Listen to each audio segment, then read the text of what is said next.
Et donc on voit qu'il y a une forme de mobilité sociale et paradoxalement, avec l'arrivée de la «modernité» entre guillemets et tout, il y a une rigidification, c'est ça? Ça devient, il y a les femmes vont être un peu exclues de l'espace de pouvoir et on a une vision un peu, plus, c'est plus difficile d'avoir une mobilité sociale?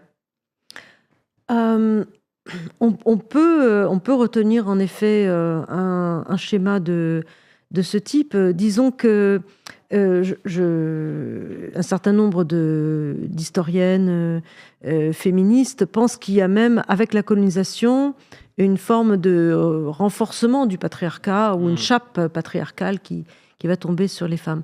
En tout cas, le fait de ne plus être dans des logiques, disons, familiales ou lignagères, va fragiliser les femmes. Je Mmh. m'explique.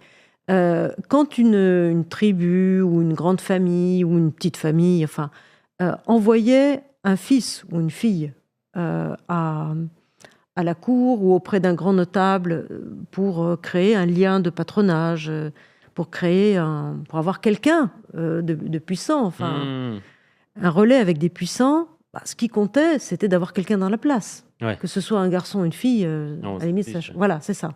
Il fallait qu'il y ait un retour Ouais. sur investissement, en quelque sorte. Voilà. Et donc, du coup, ça laissait une marge Mmh. d'action Ouais. pour des femmes.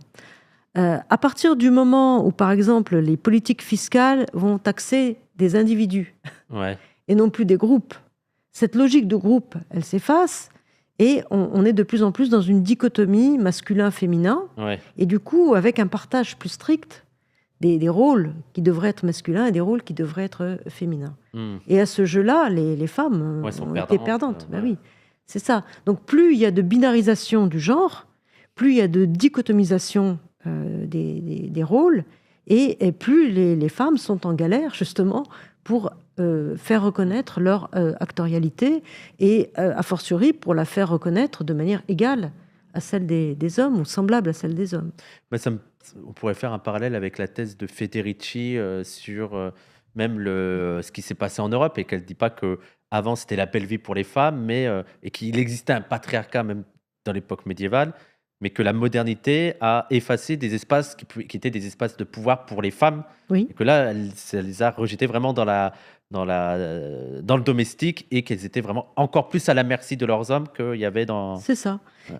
Et le modèle colonial, en plus, a accentué un partage entre, en gros, le politique qui serait masculin et le domestique qui Oui. serait féminin, avec notamment toutes ces dames patronesses et autres qui ont créé des écoles pour les filles, pour leur apprendre à broder, pour leur apprendre à coudre, Mmh. pour leur apprendre à être propre. Enfin, et donc ce cantonnement domestique aussi Ouais. a joué.